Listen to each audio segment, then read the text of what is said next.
Welcome to the Infuse Your Future podcast, where we bring together people and ideas who are making the world a better place. I'm your host, Dr. C. In this podcast, you're going to hear solo episodes with various self-help topics. You're also going to hear guest speakers from all walks of life.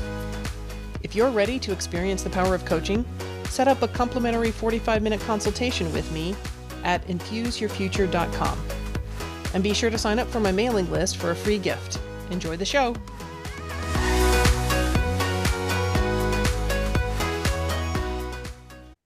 Hey everybody, I'd love to welcome Dana Kaplan. She's a renowned award-winning educator disrupting our current educational paradigm. And today she's excited to talk about normalizing courageous conversations with our children. So welcome, Dana. How are you? I'm great. Thank you for having me. Well, welcome to the show. Why don't you tell the audience a little bit about yourself and what you do in the world to infuse the future? So I am a retired classroom educator, now educator in the world. I own my own business. It's Deed. Doing deeds in the world is really what we need to be doing more of to build and bridge humanity. It stands for Developing Empathetic Education with Dana. There's a huge shift in where our society is going, and the more empathy and compassion and curiosity and connection that we can bring into children's lives, the more we're going to be able to teach them holistically. So after educating for 2.5 decades and doing loads of research and recognizing that at the core, all of us as humans have 4 common ingredients that must be met in order for us to thrive. And it's to be loved, seen, heard, and valued. And when one of those 4 ingredients are missing, we start to question our belonging, our enoughness, who we are, whether or not we matter. And what I teach and what I have taught and what I coach on is belonging is your birthright. From the moment you were conceived, you have always belonged, you have always mattered, you have always been enough. And so for me, my heart and soul has always been in working with the younger kids to get them early on and to really grasp that the concept, while their brain is still malleable, at the end of the day, someone can hear you, but are they fully listening to what you have to say? Are they actually absorbing what you're trying to express? Or do they have this concept of you, this construct that you just have to fall into? And the same thing when you're speaking. Are you speaking and are people actually hearing? Are you articulating? Are you courageously sharing how you feel? Are you showing up authentically? Are you being the most vulnerable person you can possibly be in the world? And when we allow ourselves to vulnerably, the whole world opens up for us. For me, it's the most exciting and most precious gift you can have is having a relationship that is grounded in open, honest, vulnerable conversations and communication. I love that. Now, I know when we introduced you, you said you're an educator who disrupts the current educational paradigm. Mm-hmm. So how did you come up with that title? Why do you consider yourself a disruptor? What do you feel needs to change in the current educational paradigm to bring the love, to help kids feel seen, especially in middle school, high school, and to help them feel heard and valued? I actually didn't give myself that title. I was given the title of disruptor because I am an out-of-the-box learner, and I encourage everyone to get out of the box.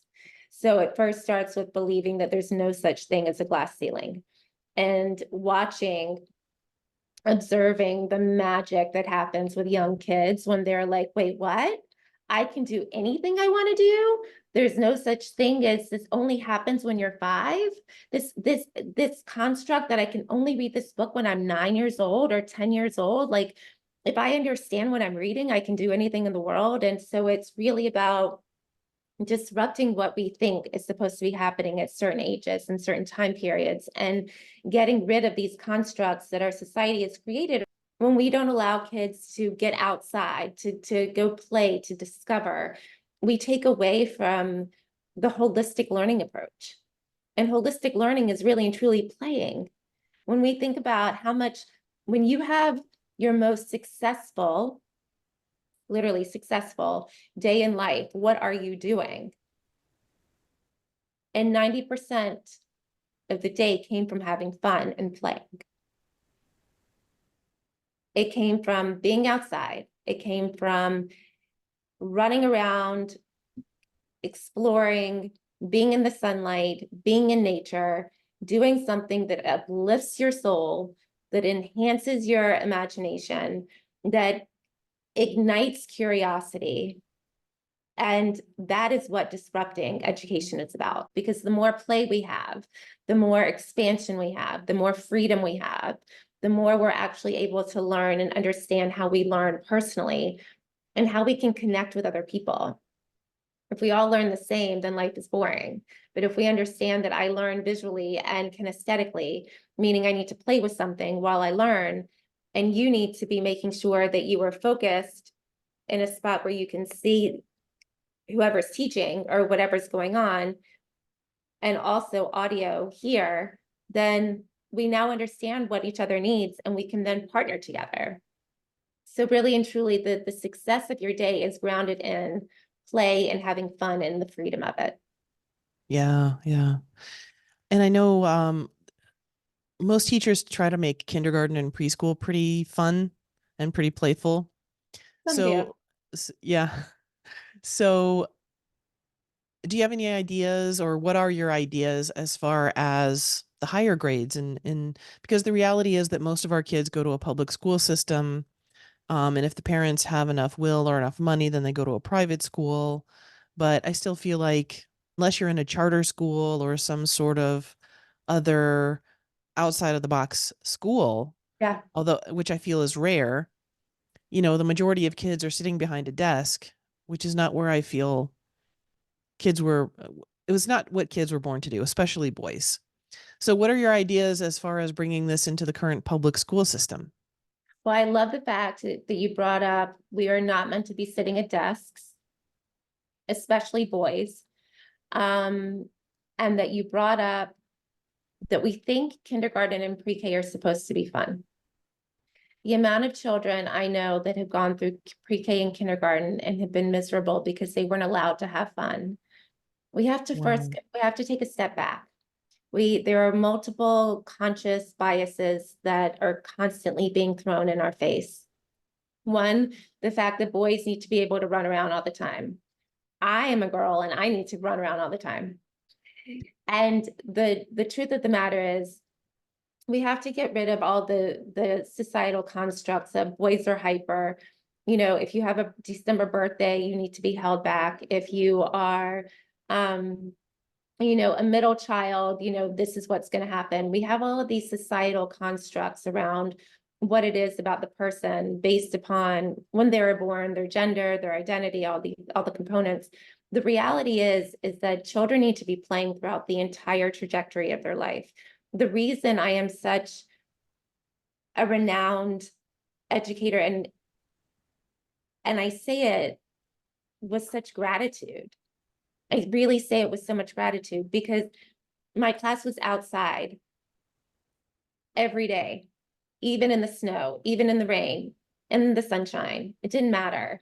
We were going on anywhere from 60 to 100 field trips a year. The reality is that teachers have choices. So if it's easy, let me do it easy. If it's going to cause me a little bit of thinking time, I may not do it. So where I'm going with this is very, very, very transparent. It's about teachers taking risks. It's about teachers knowing that they made a choice to become an educator, and that paying attention to every single child in the classroom is how every single child in the classroom will thrive. It doesn't matter if they're in the 6th grade, if they're in the 8th grade, if they're a freshman in college. Educators must make sure they know their students. They must make sure that they understand that the world is their oyster. That phrase is not made just for, to be pretty. It really is. Getting kids outside to go write, taking kids to go to a museum, to go explore art, to get in touch with how they feel and how the world can look beyond their 4-block radius, right? We have a responsibility. So it doesn't matter if you're in kindergarten or you're in college. Everyone that chose to become an educator has an obligation. And so for me, the obligation is, how fun can you make it? How fun can you make the experience? How joyful can you bring into every opportunity through science, through social studies, through giving back, through community service, through traveling to a park that's 20 minutes away that you would never consider taking your class to? What can you do to keep that curiosity and that excitement and that imagination alive? Because that is what is going to keep the kids so excited to want to keep learning. So when they are faced with challenges like today's kids are faced with, when they are faced with hatred, when they are faced with animosity, when they are faced with, wait a second, I didn't know that happened in history. Why don't I know this historical fact? How was I not taught this in history? The kids are then finding their inner power. I believe in finding their inner power to go out and discover and learn on their own so they can bridge humanity, so they can be friends with everyone. It's inviting critical thinking back in. It's inviting the world to bridge and come together. So for me, when you talk about why am I a disruptor? Why am I doing what I'm doing out in the world? It's because I want to make sure that kids really take their life in their own hands and live it to the fullest. That's great. Now, you said that you were a teacher. I mean, Yeah. you are a teacher. You taught in the school system for over 20 years, you said? I started my teaching career with the Atlanta Public School at John Hope Elementary School. It was a remarkable experience, right on the grounds of the Martin Luther King Center in Atlanta. And then my second year, I was transferred to another school within the Atlanta Public School. Our numbers had dropped, which is a really big problem in schools, with enrollment and population and shifting of zoning and what have you. And I was sent to another school, and Katrina had hit. So we had an influx of students from New Orleans, and my principal saw something in me and said, go have fun. And I created a program for the displaced families where parents were actually coming in that spoke Creole and learned how to speak English with me and learn how to read with their children. So for me, learning is a holistic approach. It's bringing everyone in. It's the brothers, the sisters, the siblings, the parents, the grandparents, it's everyone. And then I told my principal that I had to follow my dream and go to New York. So off I went. And I taught in New York City. I taught in Chelsea. So it was one of the most remarkable experiences. And I started multiple programs, and created a name for myself in the city, and discovered that life is so much bigger than us. And Yeah. I loved receiving a new batch of 25 kids every single year, plus the 15, 20 kids that were rotating into my classroom that either wanted to come say hi or were struggling in their own classes. But what I really realized is that my intention is to make the world a better place. It's to make it an inclusive space for everyone. And so stepping outside the classroom was a really big risk, and a really rewarding, terrifying experience, especially when you start your business right at the brink of COVID. And it was really interesting. Here it is, you have kids that have known you and loved you and want to be in your presence, and you're about to do all these in-person experiences, and then all of a sudden the world shuts down, so everything becomes virtual, and you're discovering that, oh my God, it doesn't matter your age. Your inner 5-year-old is coming out. You're about to throw a tantrum. You're getting angry that you can't go outside and see your friends. The parents couldn't socialize. They couldn't go out on date night anymore. And what I discovered was that really is my greater purpose, is to make sure that we can all fully accept and love who we are, fully accept and know who we are. Self-awareness is absolutely essential in knowing how we can thrive in the world. And so for me as an educator, I will forever be an educator. It doesn't matter if I'm in, the proverbial walls of a school or if I'm not. And parents that are still very dear in my heart and that I speak to on the regular, they laugh. They're like, Dana, you were never a classroom educator. You were always an educator out in the world. I mean, the amount of field trips that we went on, like that's just indicative of who you are. And it's also indicative of what can happen for kids. It's what's indicative of what kids want. No one wants to be kept in a box. Yeah, boxes are dark and suffocating. Yeah. I know my kids were lucky. The elementary school that they went to, there were lots of field trips. Um, and they had some really excellent teachers. Shout out to Miss Hopkins. I mean, she was amazing. But of course, middle school and high school, the field trips seem to stop. There'll Yep. be trips, at least in my area, there's the trip to DC in 8th grade. And my daughter, who's in marching band, just got to go to Hawaii for a week Oh, during wow. spring break. So she's getting some good activities, out of the box activities. Yes. So it's pretty cool. What age groups did you teach? I always thought I'd be a kindergarten teacher.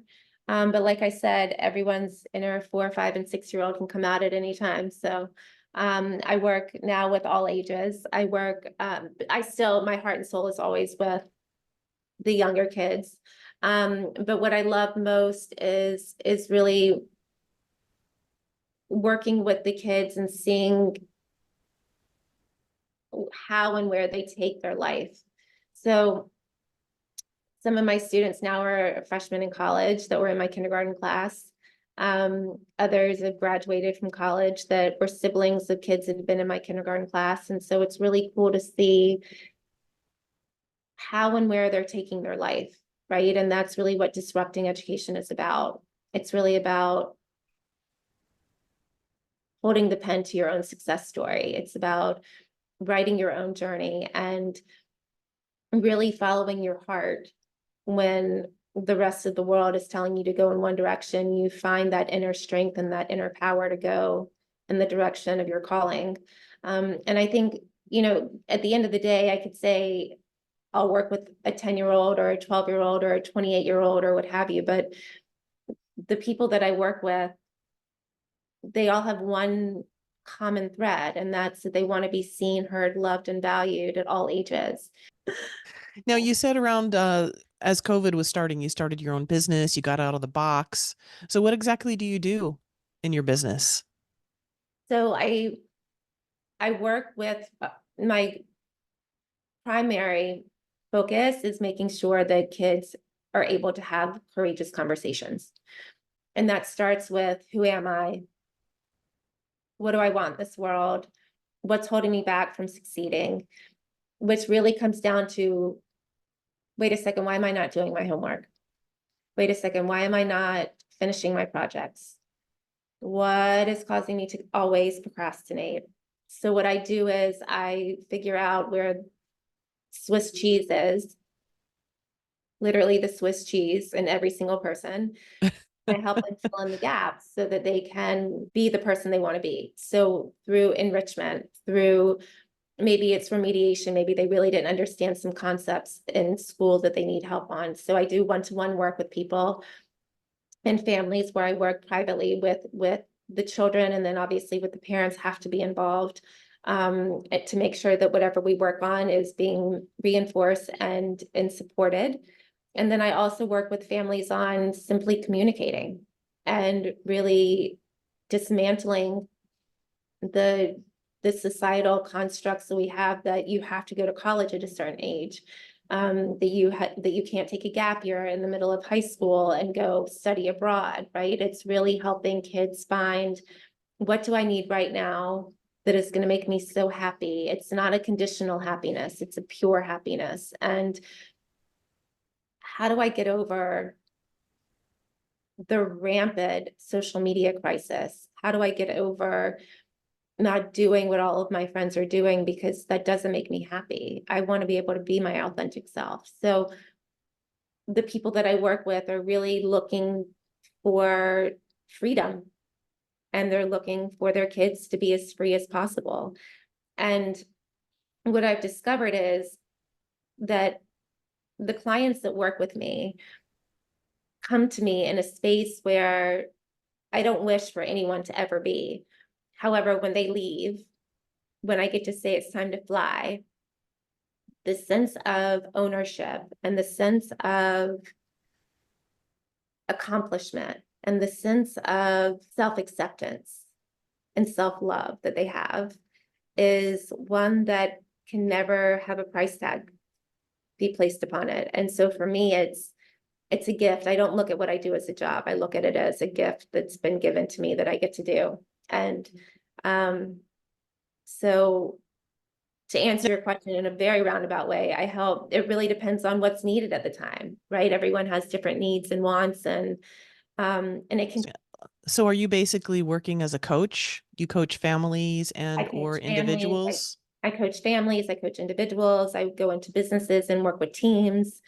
I help organizations within schools to help pull teams together when their teams are flailing and, it's very obvious that communication's lost. I do a lot of work around communication. Without communication, we're failing. And so in order to create a space where everyone is accepted and included and having a seat at the table, it's most important. That's my primary focus, is making sure that anyone and everyone that I work with is focused on bringing everyone to the table. Yeah, that's fantastic. Thank you. Now, I know you've talked about, and one of the things you're passionate about is normalizing courageous conversations with children. Mm-hmm. So how do you recommend people do that? What's the secret ingredient there? So I have 5 go-tos that are generally really simple, accessible steps for really anyone. It first starts with recognizing and observing what's happening, right? Am I constantly showing up with an expectation to receive information? Am I constantly, what's my role in the communication experience, right? And so when one can honestly look themselves in the mirror and articulate, hey, I know how I'm showing up, I'm going to take radical personal responsibility for how I'm showing up, then that's when the changes start. So once it first starts with, where is the struggle, right? Kids don't have the capacity to know why they're struggling. It's the adult's responsibility to get in there. So it first starts with the radical self-acceptance of, oh my goodness, I get to make a change. The second step is bringing more play in. As I shared earlier, play is the glue to building everything we want to have. And the joy and the capacity to have fun, that's all we want. We want to do anything that's fun. Oh yeah. When we're looking at something's happening with my child or something's happening at school, how do we have these heavier conversations? Where can I go and do it? It could be at a playground. It could be through using their favorite books. It really first starts with the person, the adult in the situation that is able to have that with younger kids. From there, once you know your child and once you know what's really going to be able to help them, meaning, do they need to be outside right now to have this conversation? Do they need to be running around before we talk, right? It's really getting to know the person on the other side. It's dropping all of your expectations, and really honing in on, what does this person need? How are we going to break the wall? And once you can actually really figure that out, then the conversations can happen in a much easier way because the expectation has been dropped. When one has an expectation, the other one's always going to disappoint. So when I say that there's 5 essential rules, it first starts with radical first personal responsibility. How am I showing up in the situation? What am I bringing to the table? What kind of expectations am I bringing to the table? Have I been clear on what is expected when we communicate? Do we have an understanding of what communication looks like, sounds like, feels like, looks like? And most importantly, am I using something that's going to help break the ice? Right? If you bring a book over that you know that your child doesn't like, and I'm suggesting for you to get a book to use as a talking tool, get a book that your child loves. Get the book that you know that is their go-to book. Right? If you know that your child is struggling with friends, get a book that resonates with you. Close your eyes and ask yourself, what did I need at 10 years old?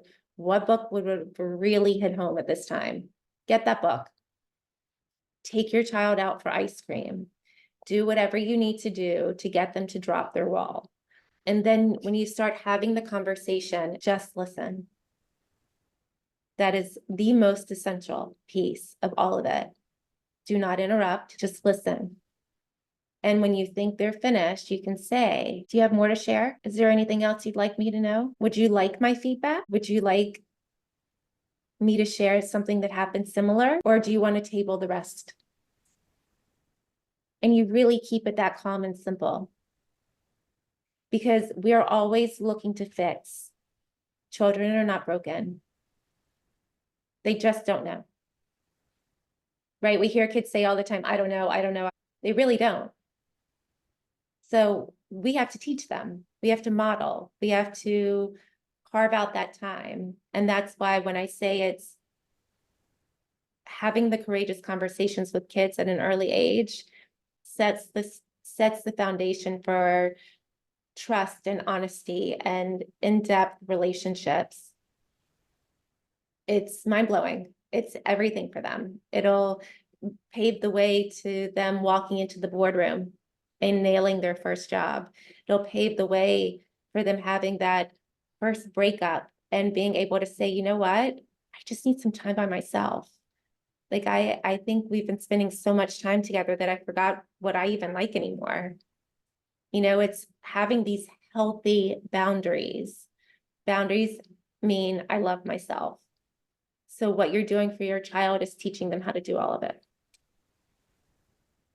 Yeah, that's beautiful. Now, do you have any advice out there for people that want to have courageous conversations with their teens? I know teenagers tend to be a little more closed off. Yes. So I am a big proponent. Yep, they're here. Post-its. Write a post-it to your teen and say, I love you. And leave an extra one next to it. Have them write you a note back. Sometimes you need small little steps to get people to break through. One of the biggest challenges that I see with parents is that immediately the kid thinks they're being judged. And anytime a child thinks they're being judged, they shut down. But at the end of the day, judgment is self-judgment. All judgment is self-judgment. So a parent can then say, I'm so sorry you feel judged right now. Let me take a second and see how I'm judging myself. Let me take a second and see how I might have been judged at your age. And that piece right there is so courageous for parents to show their vulnerability. Because we need teens talking. We are in a pandemic that is worse than COVID. The mental health crisis that we are in right now for teens, tweens, and young adults is exponential. I am actively reframing and reforming how we look at mental health to holistic brain health, which means, is my brain healthy? Is my gut healthy? Is my heart healthy? Because there's so much stigma around getting help. It doesn't matter how many years have passed, how many awareness months we have, May being Mental Health Awareness Month. We have to make sure that kids realize that if they're feeling a certain way, they have the words to articulate, right? So being able to also play games with kids Like, I love this site called Word Hippo. It's my favorite. Whoever created Word Hippo needs to have like the award of all awards for any kind of app. And I literally go on there. So when somebody says they're sad to me, whether or not they're 6 or 26, I'm like, okay, I've heard the word sad 3 times now. Let's go on to Word Hippo. I share my screen, or we sit next to each other and we look on the computer and we look up the word sad. And then we write down 10 new words that describe, oh, dismay, disgruntled, disappointed. And the real feelings start to come out instead of keeping it all into, I'm sad. I'm not sad right now. I'm really disappointed. You made a promise that we were going to be doing X and you broke the promise. You've broken this same promise 6 times. How am I supposed to trust you? Right? So it all has this cycle, this trickle effect. And so what we're doing is we're really opening up the pathway for kids to write on that blank Post-it, I'm really disappointed that you broke our date again. I'm really disappointed that you keep working so late. I'm angry that you missed my soccer game. It's a really simple, fast track way to go with kids. Yeah, great advice. Please talk to your kids. Please, it is a call to action. I talk to them about what it means to be in an intimate relationship, emotionally and physically. Talk to your kids about making the decision of what they want to study can be changed in a heartbeat, and that life is for them to be living and not proving. And most importantly, that they have everything to share in the world. And then they are meant to be here and they're meant to make a difference. And whatever that difference is up to them. There's no cap. There's no glass ceiling. There's no box that they have to be in, that they have all the power within. We need to be in a world where we can have open dialogues, uncomfortable conversations without yelling, without physical act, where we can agree to disagree, where we can actually sit down and show our emotions through tears, through screaming, through laughter, through raging, through, like I said, banging on a pillow, being able to be in a room with people that we've been told to hate or to fear or that are less than, for all of us to come to the table together. Because at the end of the day, we're meant to be here. We were all brought into this world for a reason. So let's make our reason powerful. Let's make our reason purposeful. Let's do something that's going to change and uplift and ignite and leave the world a better place than how we came into it. I love everything you just said. And I forget the exact words, but you mentioned the difficult conversations. And I think that's so important because so many people these days, they try to avoid talking about hot button topics like politics or religion. Yeah. But it would be so much better to learn how to have respectful conversations around it rather than just not talk about it at all, because the world is not black and white. The world is full of diversity and color, and we need to be able to accept that it is that way and to be able to have difficult conversations with people we disagree with and Yeah. not judge them and not hate them, but just enjoy the diversity. And also accept the fact that what you know and what I know, it's not necessarily going to be the same. It's from our own learned personal experience or our own heritage, right? And so what we read in the books, that may or may not be true. But what is true is May 7th was Holocaust Remembrance Day. 6 million Jews died.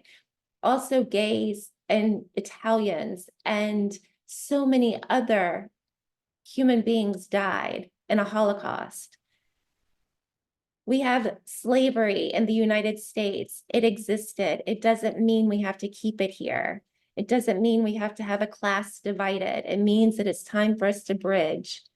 It's time for us all to use our history, to learn our history, to really learn the civil rights and to learn the civics of what has been fought for us to be in a free country. We all deserve to be free. And we all deserve to be able to sit here and have the vulnerable conversation and say, you know what? I want to go to a school where I can learn and grow with people that I don't know. And even if I don't know you and you have prejudgments about me, I hope you're willing to open up your heart and soul. It is so important that we break these stereotypes. It is so important that we take the time to have these conversations. Just because you grow up in the projects doesn't mean you're going to be the projects. You get to pick and choose what your life is going to be like. You may need extra help to get out. It doesn't matter the color of your skin. Anyone lives in the projects.